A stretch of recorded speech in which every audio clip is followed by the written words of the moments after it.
Well, let's take a closer look now at who is fighting where in Aleppo. Now, the Syrian regime has recaptured 7 towns and villages in an offensive that began on February the 1st.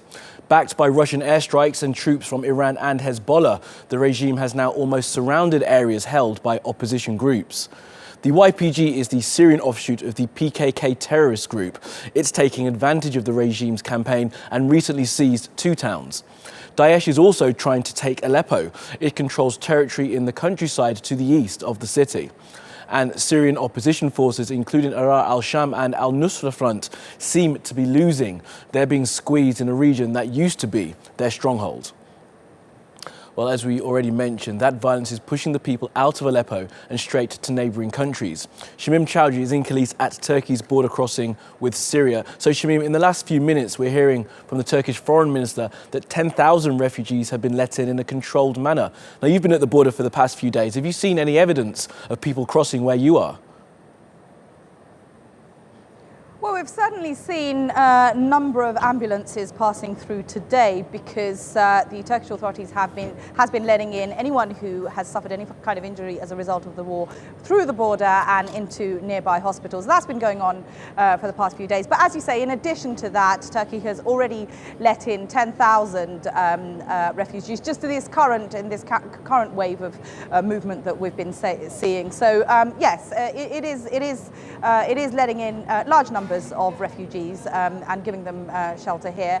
But let's not forget that Turkey is home to 2.7 million Syrian refugees. That's since the war started. That's the largest number of refugees than any other country has taken on. So this particular border might be closed at the moment for most of the Syrians on the other side, but Turkey certainly has, it would say, it's been playing its part.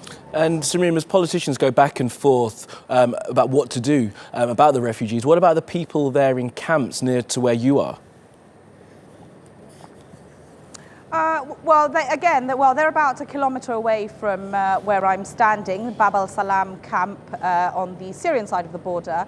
And the Turkish government and Turkish humanitarian agencies are providing them with shelter, with food, with medical supplies, tents, blankets. They've been there for several days now since the Syrians started amassing there after Russia struck Aleppo city with airstrikes. So huge relief work going on just not far from where I'm standing. And as you say, the Turkish government is saying that it intends to let the Syrians in eventually, but it must be in a controlled manner.